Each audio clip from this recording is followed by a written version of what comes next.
Namaste, good morning. It's a pleasure to be with you once again.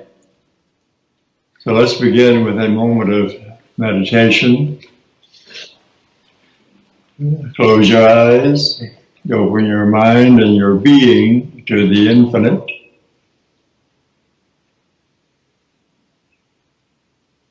And let us together acknowledge the divine nature of every person, everywhere.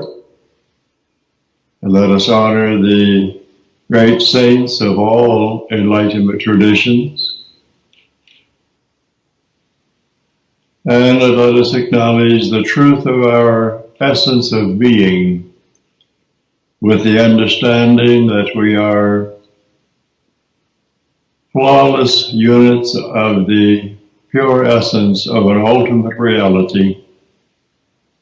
And therefore, all knowledge of that reality is within us to be unveiled and revealed.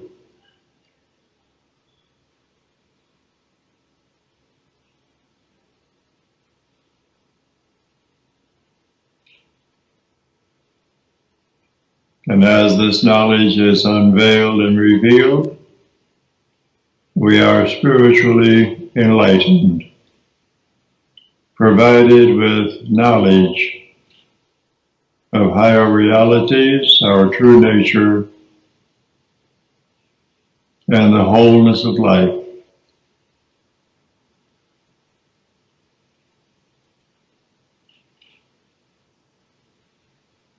Let's shout Om once.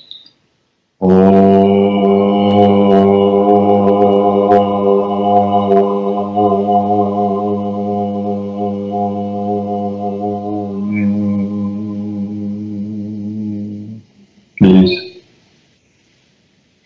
We will meditate longer at the conclusion of our program. Today we are beginning the first of several Skype communications like this, and we will meet like this once a month for the remaining months of the year. And so I thought it would be useful to have a series of sessions. We begin today with basic information and then progress as we go through the year, so that at the end of the year we've had a complete program and review of basic philosophical principles and spiritual practices that are useful to know and to apply, skillfully apply in our lives. As most of you know, I am a representative of the teaching tradition known as KRİYA Yoga, authorized to teach by my guru or teacher, Paramahansa Yogananda, in 1951. And the word Kriya simply means action. It is a Sanskrit word, usually translated as action or process. And yoga means the bringing together of our attention and awareness with our pure essence of being. Now, there are a variety of yogic practices. Most popular, of course, is Hatha Yoga. But then there is Bhakti Yoga, the way of love and devotion.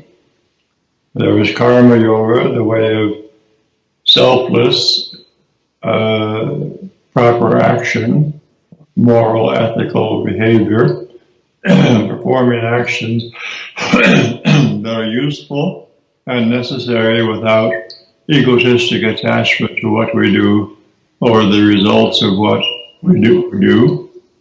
And then there is what is called Jnana Yoga, or knowledge through discernment using intellect and intuition. And then Raja Yoga, the royal way, which is emphasized, so we emphasize meditation practice. And Kriya Yoga is not a separate classical yoga. It is simply the using the best or most useful procedures of all spiritual practices to accomplish our purposes. And our highest aim in life should be to be spiritually enlightened. Of course, while we are in this world, embodied, we have our duties and responsibilities. We have our obligations. We have to learn how to live effectively in the world and be of service or of value to other people in society and to nurture the planet or the environment. But our long-term aim should be spiritual enlightenment. That is, we want to be fully spiritually conscious as soon as possible. Not in the distant future, but again, as soon as possible. And it is possible to be spiritually enlightened while we are fulfilling our personal purposes in life and doing what it is we have to do in a practical way. We can learn to live in eternity while we are embodied and living in everyday circumstances. It's helpful if we're going to be successful on a spiritual awakening path. It is helpful to understand some of the basic philosophical principles that have been taught through the ages and have been recommended by wise people that we know. We should understand that there is a higher reality, an ultimate reality.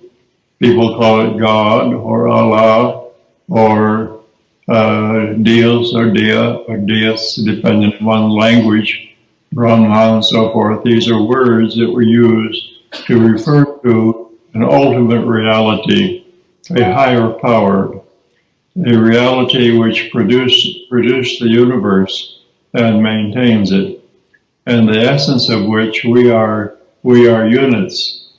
So that's why we say we are spiritual beings expressing through a mind and physical body.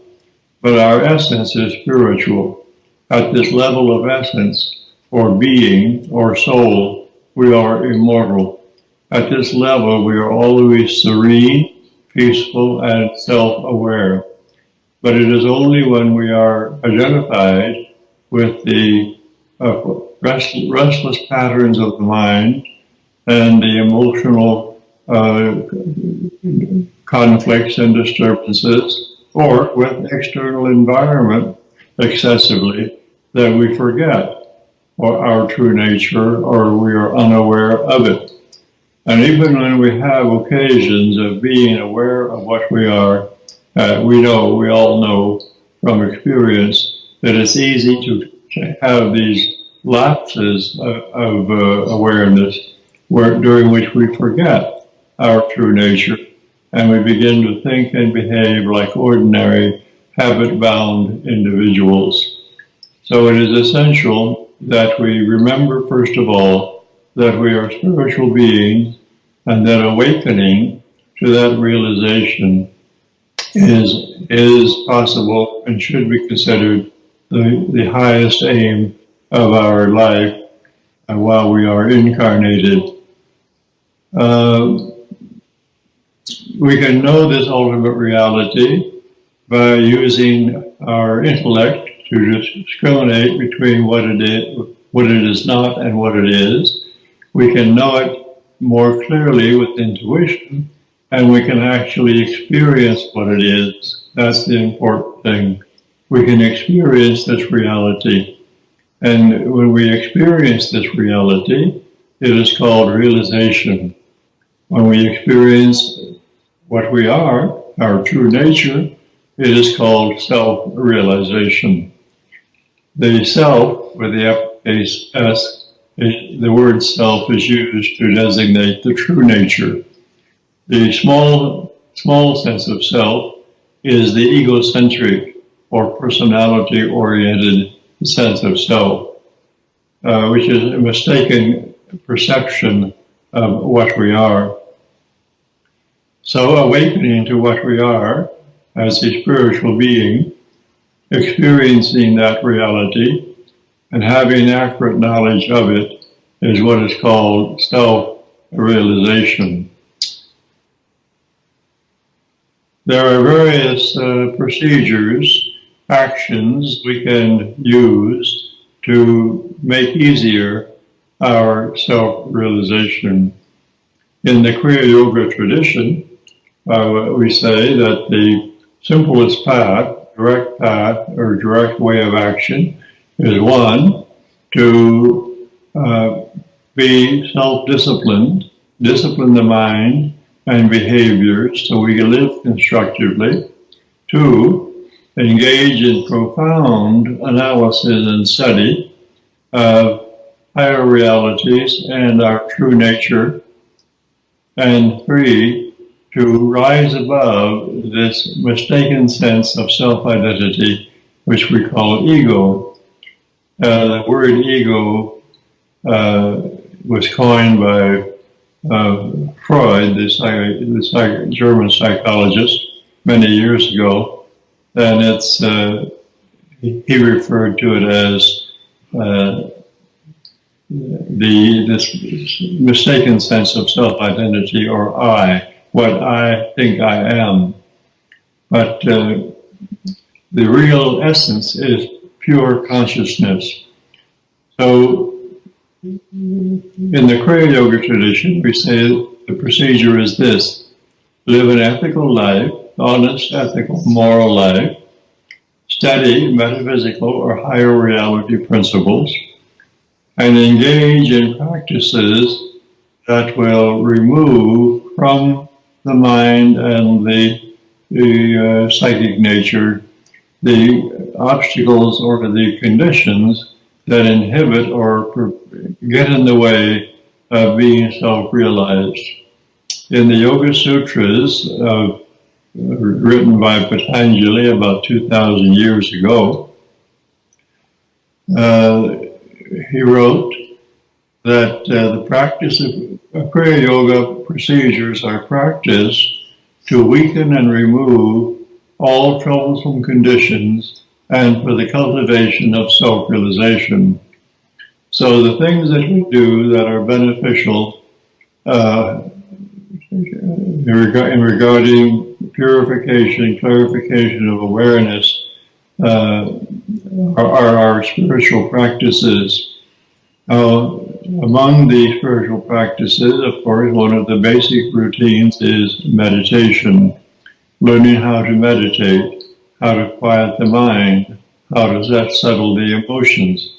When the mental activity is quieted and the emotions are settled and we remain aware, we then have the possibility of experiencing our essence. In the Yoga Sutra, which is the treatise written again by Patanjali 2,000 years ago, in the first chapter, the second verse he wrote, using Sanskrit, Yoga Chitta Vritti Nirodha, and that simply means yoga, the experience of having awareness identified with one's essence, occurs when the vrittis, or the changes and the movements that occur in the mind and awareness, are nirodha, or quieted. That's it. When the changes that occur in mind and awareness, when they stop, not when they are suppressed, but when they simply stop. And then awareness is clear, and then we, at that time, can be aware that we are the witness or the observer, the experiencer. And this provides an opportunity, at least momentarily, to experience ourselves as that pure essence. Then Patanjali went on to say in the third verse, otherwise, the fourth verse, when one is not established in self-awareness or self-knowing, attention and awareness are again inclined to identify with the modifications of the mind. We've all experienced that when we've prayed and meditated to a stage of peacefulness we are so calm and aware and have a feeling of wholeness, and then we come out of meditation and we may be able to hold on to that for a while, or it may persist for a while. Then eventually we are involved with our thoughts, our feelings, our memories, objective phenomena, interaction with others, and our attention again is carried out, and we become temporarily self-forgetful. Now eventually, when we are established in self-knowing or self-realization, it can be permanent. Even after meditation, or after occasions of sudden enlightenment, we can always have that awareness of being what we are when we are thinking and relating and performing duties and accomplishing purposes, and we're always established in that inner awareness of what we are in relationship to the wholeness of life at all times. That's the ideal. It's useful to be able to meditate and go into a quiet state of consciousness during which thoughts and emotions are settled, and we have this opportunity to experience this sense of oneness with the wholeness of life, with this purity of our consciousness. That is very useful. But even more useful is to get to that place where it is always there, even when we are not meditating, so that we're always spiritually conscious and always an observer and a participant in the drama of life, without forgetting what we are as spiritual beings, and without forgetting our relationship with the wholeness of life. So spiritual enlightenment should be considered the ultimate aim to be accomplished in this incarnation. Paramahansa Yogananda, my guru, once wrote that few people know the ultimate purpose of life, because they are so involved in the outer and forgetful of the inner. When you meditate, instead of struggling with thoughts, trying to suppress them, try to ignore them, disregard them, and put your attention on something of interest. The most obvious thing to put your attention on in the early stages of meditation is your breathing. You breathe approximately 21,000 times a day, more or less. If you are active, of course, you breathe more frequently. When you are quiet, you breathe more slowly. But at least 21,000 times a day is average for a human being, for a breathing rate of breathing. Now, when you meditate, your breathing will be slower because you're sitting still and your body is relaxed. So watch your breathing the first several minutes of meditation.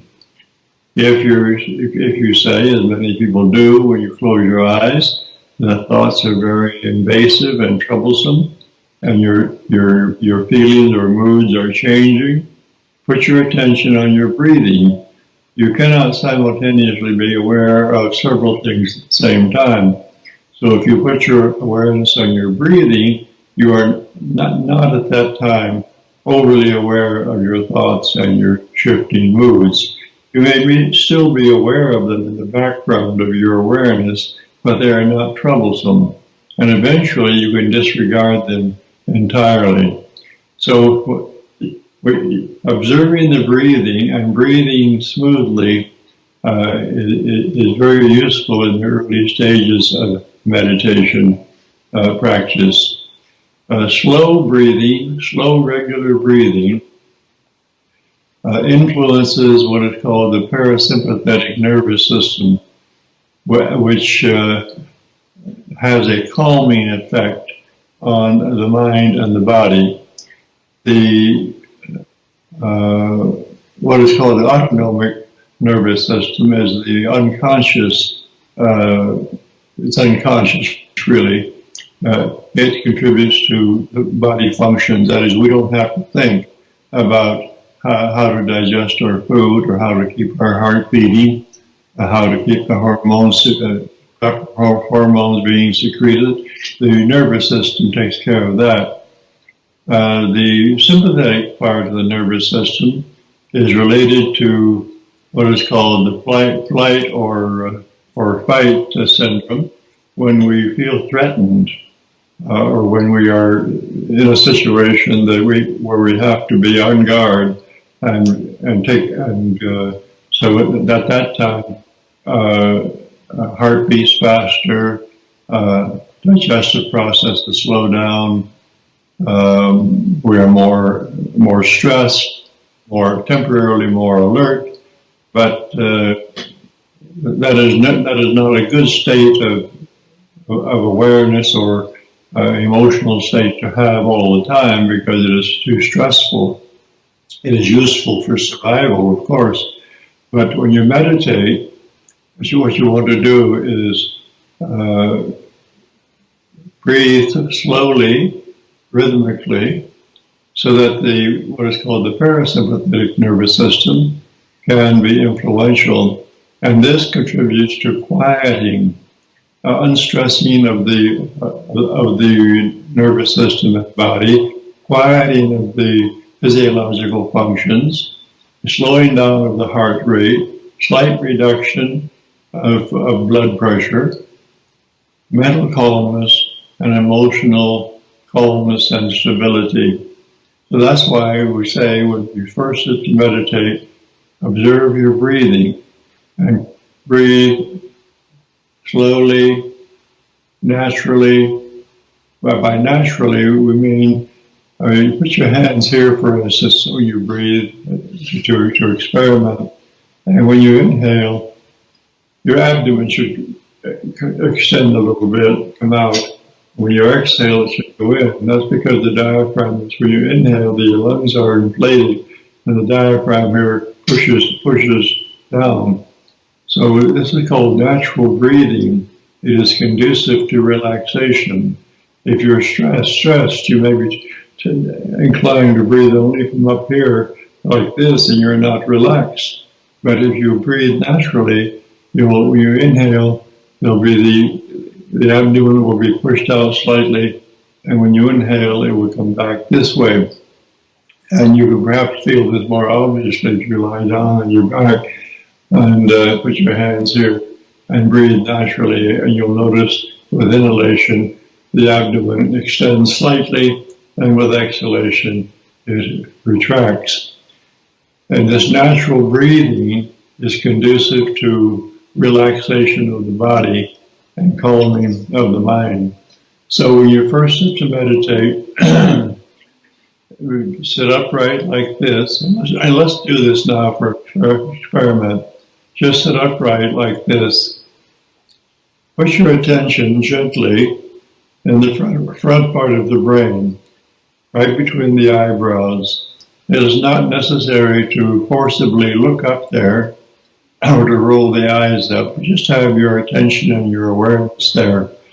It's been discovered at universities where they have done research on meditation that when a person is meditating effectively, that the prefrontal lobes of the brain are involved with that process because they are associated with concentration and creativity. So when your attention is there, it is easier to settle into a meditative state of consciousness. So put your attention there between the eyebrows, just be aware there. Also feel your body. Let your breathing occur naturally. And as you breathe naturally, first feel air coming in through the entrance of the nostrils. And you'll feel a cool sensation of air coming in through the nostrils as you inhale. And the air is warmed in your lungs. And when you exhale, you'll have a warm sensation at the entrance of the nostrils. So cool sensation there when you breathe in, and warm sensation when you breathe out. And this also will help you to breathe evenly through both nostrils. Ordinarily, during the course of the average day, we breathe through more forcibly through one nostril, and then there is a changeover and we breathe more forcibly the other nostril. But when the air is flowing smoothly through both nostrils, then this is helpful to relaxation and stress reduction, and also to be alert as well as relaxed. So just for a few minutes when you are practicing meditation privately, just sit there and feel the air coming in through the nostrils evenly, cool as you breathe in, warmth as you breathe out. And just do that for a while. Then after a while, ignore the sensation at the entrance of the nostrils and be aware higher up in the nasal passage, up toward the sinuses. Be aware of the air flowing there for a few minutes. And this will enable you to become more internalized. Your attention will be more internalized. And it's easier at this stage to also simultaneously be aware at that space between the eyebrows.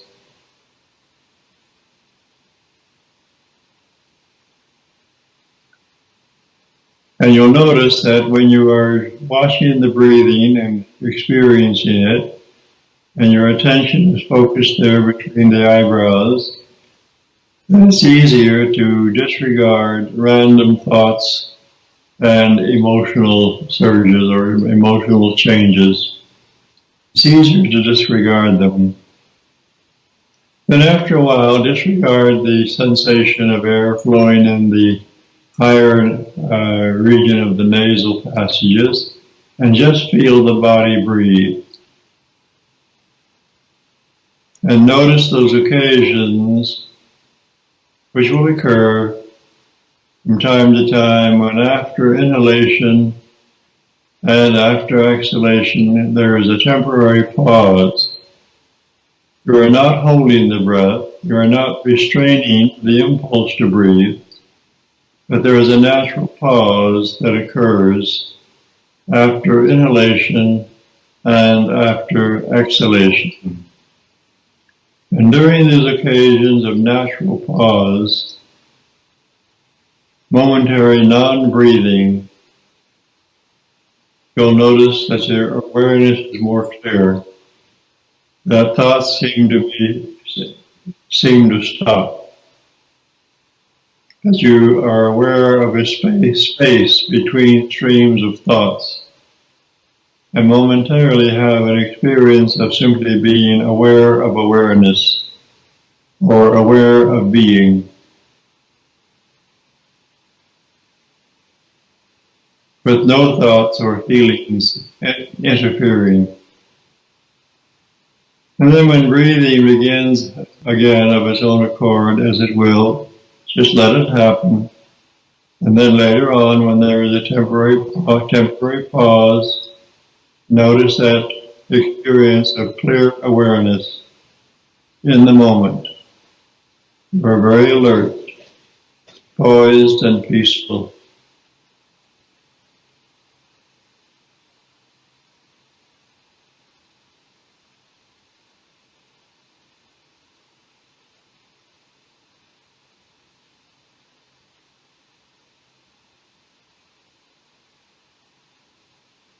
And if you can just be there, watching the breathing and experiencing those occasions of temporary pause and clarity of awareness, that is the simple, easy way to do it.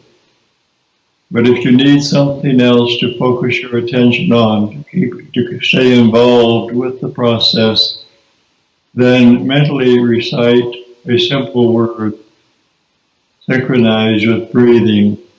That is, when you breathe in, Experience that, and when you breathe out, mentally say a word of your choice. It can be the word God, or peace, or joy, or Om, any word that pleases you. And that then becomes a mantra, a word used as a focusing device. It is not hypnotic, it is simply used to keep your attention involved with the process. And after a while, you don't need the word anymore, just let it go. And just be still in the deep silence. And then after a while, disregard the breathing. Let the body breathe, but disregard it. And sit in the deep silence. Just observing, just being there. And allowing your innate urge to have your awareness completely restored to wholeness. And let that determine your meditation experience.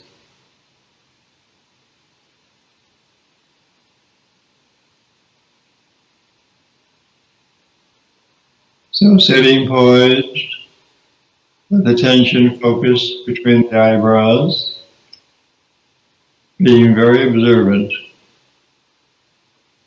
going deeper and deeper into the silence.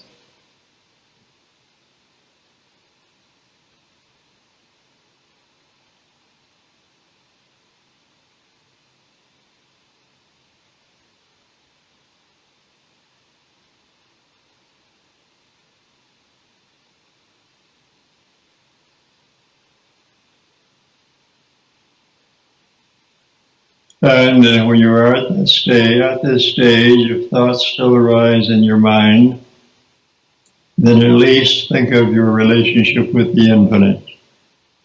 Be reminded of your true nature as a spiritual being.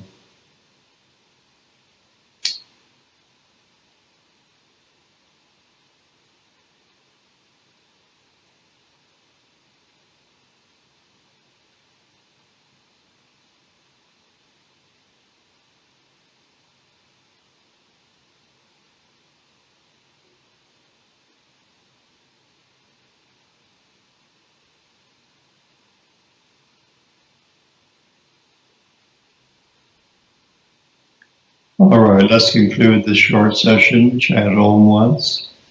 Om.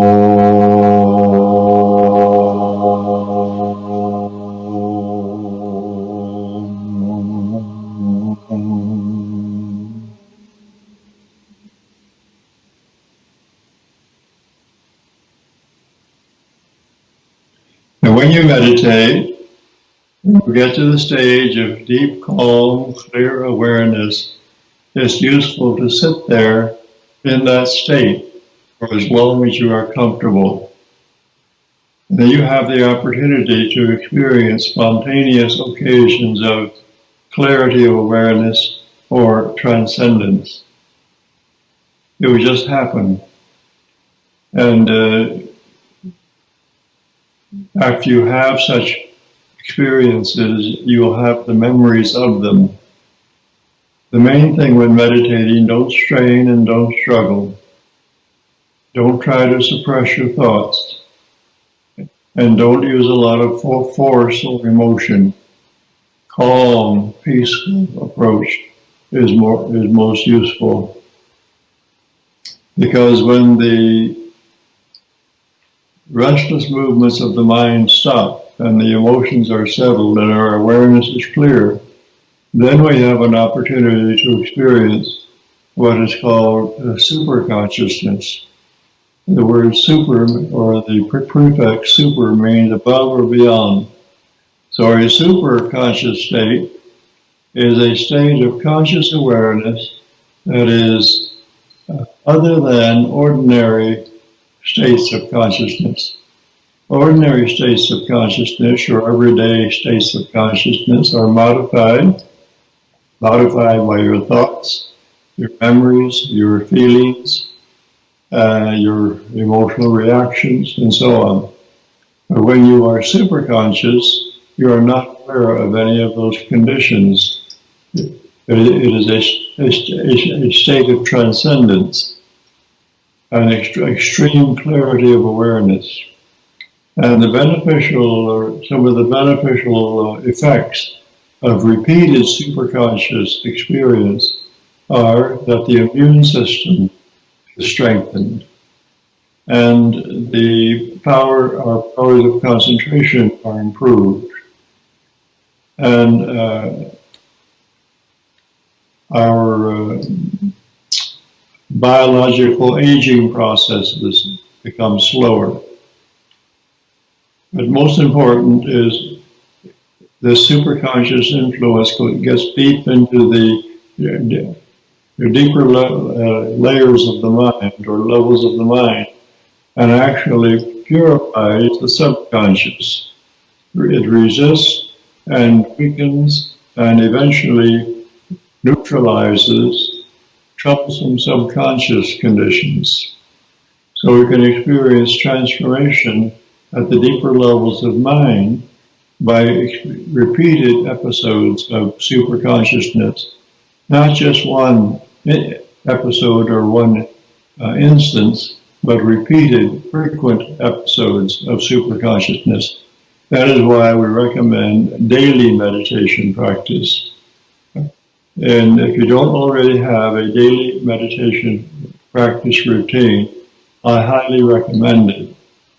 And choose a time of day that is most suitable for you. Now, many people like to meditate early in the morning. It's a good way to begin the day. And it's also an affirmation that we know what is important. What is important is that we become more spiritually conscious. So if you meditate when you first start your day, then this means that you have spiritual awareness or spiritual growth as a priority in your life. It also sets the tone for the day. So usually your day will flow better, and you will be more insightful and intuitive and purposeful as the result of having meditated early in the morning. But if it is not convenient to do that because of family circumstances or your personal work schedule, then choose a time of day that is convenient for you. It can be later in the day, morning, afternoon, evening, but on a regular basis. And the reason for regularity is whatever we do on a regular schedule, we look forward to doing it. And if you look forward to doing something, you have anticipation, and you're more likely to get into the practice with intention, knowing that when you're sitting there for 15 or 20 minutes, for 30 minutes, for 40 minutes, whatever time you set aside, you know why you are there. You are there to give your attention completely to being more superconscious, more self-realized, more conscious of your relationship with the wholeness of life and ultimate reality. So you are more inclined to devote your attention exclusively to doing that. And you're not going to be sitting there daydreaming or just half asleep or at the same time thinking of other matters in your life that are also important to you, or your anxieties and worries and troubles. Any of those things, leave them at the door of your meditation chamber. When you go into your meditation chamber to sit, leave all of your mundane troubles at the door. Don't take them inside with you. The only purpose of sitting in silence is to become more self-realized and more God-conscious. That is the purpose of your meditation practice. So you want to devote your total attention to that process. So regular meditation on a daily schedule that you choose is very beneficial. And if in your home or apartment you have a little place set aside for your private practice, that can be useful. Although it's not absolutely necessary, you can meditate in any quiet environment. But if you have a place set aside for that purpose, when you go there, you know why you're there. And so you're more inclined to devote your attention to your intentional meditation practice. And then on some occasions, maybe once a week or on special holy days, meditate longer than usual. If you meditate, say 20 or 30 minutes on a daily schedule, once or twice a day, on a weekend or holy day or a day that you choose, maybe a certain day of the month, meditate twice as long. That way you have the opportunity to have more depth of practice, to go deeper into the silence. And you'll find that to be very beneficial. And but it is repeated practice of superconscious meditation, that is transcendent meditation experience, not just sitting there passively waiting for time to pass, or being involved with plant planning projects, or with memories and trying to psychoanalyze yourself. Get out of your egocentric state of consciousness when you meditate, if you can, and you can with practice. And it's helpful to read inspirational literature that will provide helpful information and also motivate you to be more intentional and focused on your spiritual practice path. And it's useful if you have some role models whose behavior and wise words inspire you. And if you don't know anyone personally, then read and become acquainted with saintly people of the past and aspire to emulate them, not to imitate, but to emulate, to be like them, to be spiritually conscious, to be wise and compassionate, because we want to cultivate these ideal mental and emotional states and states of consciousness. Patanjali in the Yoga Sutra mentioned, as psychologists mention today, that one way to have peace of mind is to think of all people in the world with compassion, and cultivate an attitude of friendship with everyone, without exception. And also, when you are aware of the good fortune that others have, be thankful for them. Don't be envious or jealous. Be thankful for the good fortune that others have. And then be thankful for the good fortune that you have. We heard people say, count your blessings, remember the good fortune that life has provided for you, and be thankful for that. And then observe the passing scene, the change in events, what is occurring outside of you. Observe everything with a sense of detachment.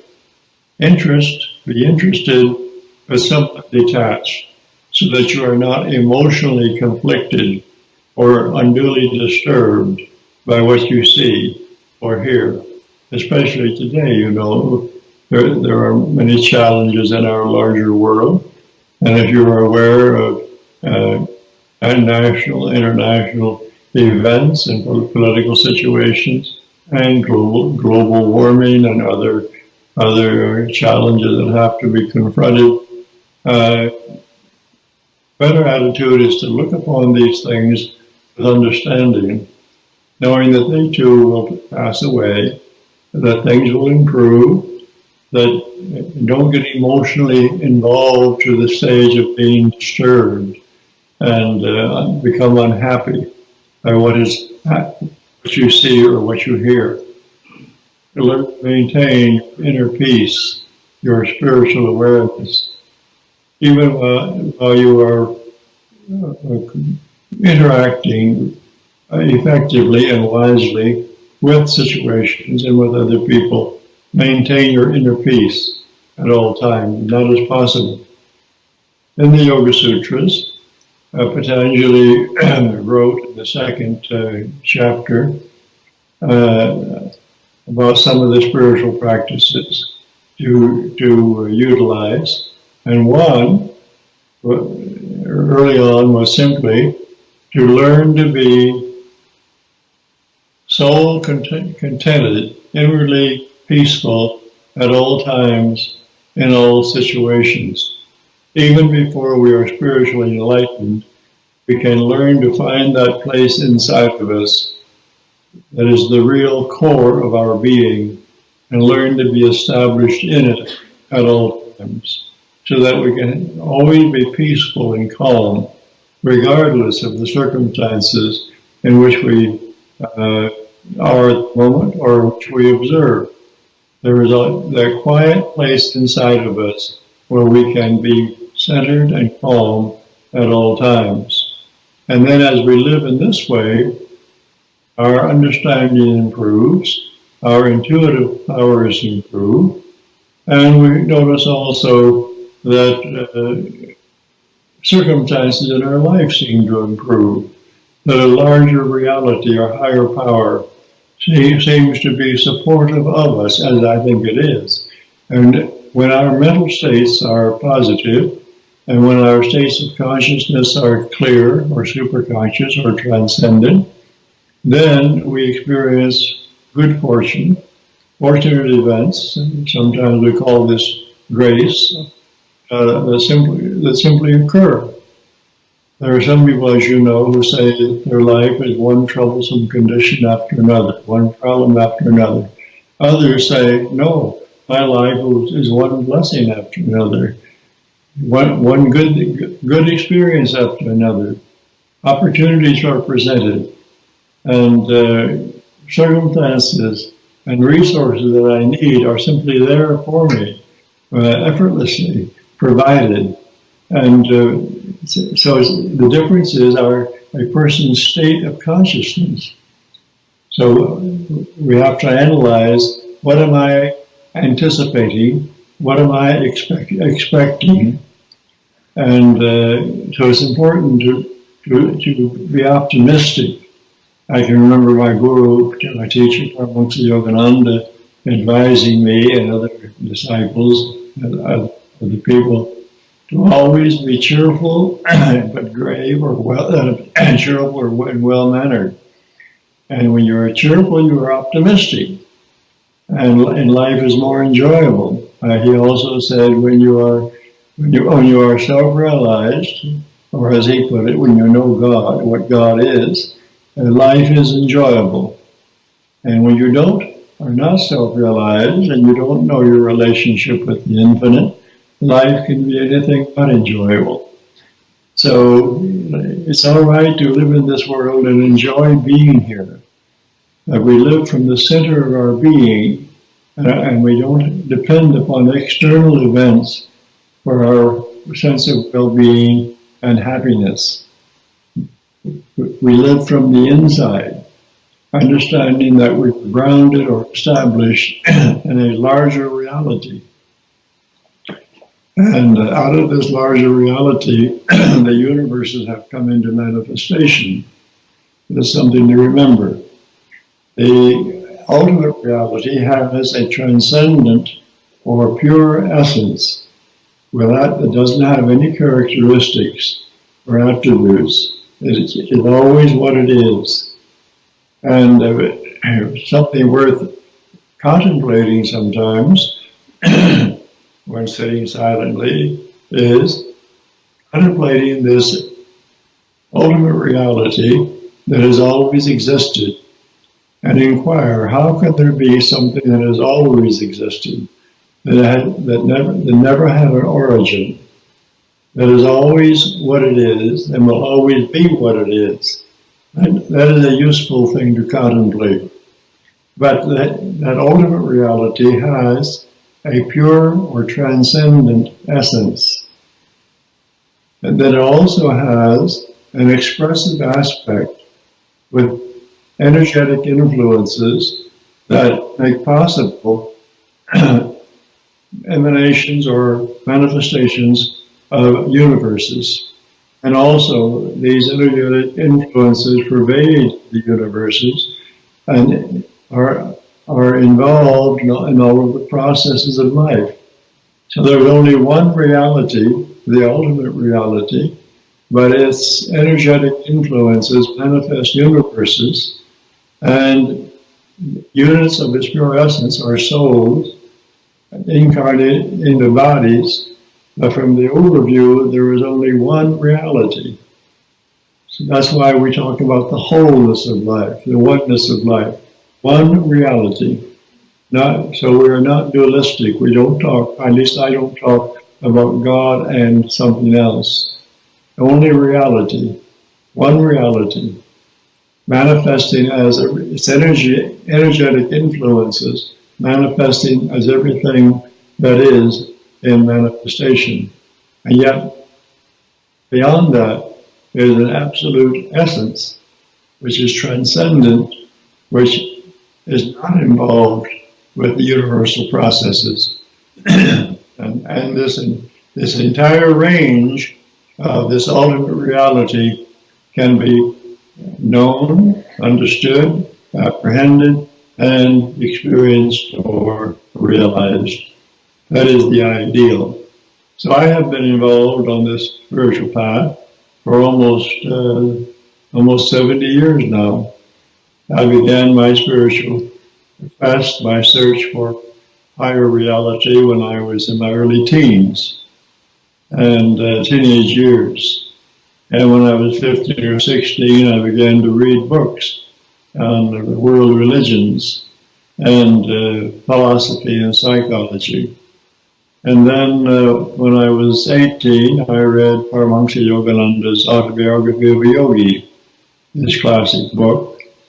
And then later on, when I was 18 in 1949, I had the good fortune of going to him in California, the western part of the United States, meeting him in person, being accepted for discipleship training, and after a little more than 2 years, I was authorized by him to teach these philosophical principles and spiritual practices.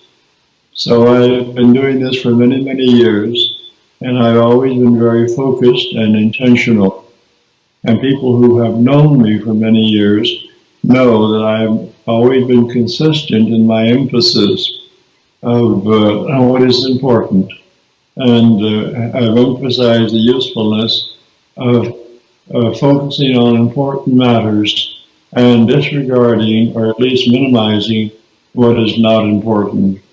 I remember Paramahansa Yogananda saying that spiritual growth can be quickened by focusing attention on what is essential and avoiding what is non-essential. That's simple enough, isn't it?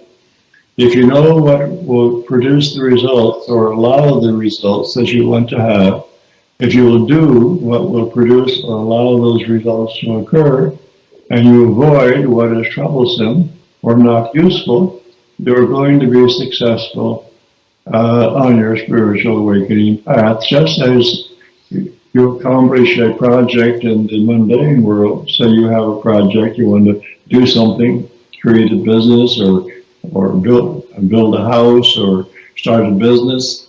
You have the ideas in your mind, and you know what actions to perform to make it possible, and you do those things, and you are successful. So it is with our spiritual growth or spiritual awakening progress. If we do what is useful and which contributes to our actualization or realization of having the results we want, we're going to be successful. If we don't do what is necessary, we won't be successful. As simple as that. So if we think right, eat right, live right, meditate right, our life is going to be harmonious and productive. And if we don't eat right and think right and live right, then we're going to have trouble. That's simple enough, isn't it? So most of us know how to live already. We know how to live. But the important thing is to use the knowledge that we have. To use the knowledge that we have. And so I look forward to our future times together this year. And among my books, to supplement the classes, read my book, 7 Lessons in Conscious Living, and Science of Self-Realization, or any of the books that you feel inclined to read. But those two, 7 Lessons in Conscious Living and Science of Self-Realization, will be most useful. So until next month, I'll be thinking about you. Namaste. Did they talk back?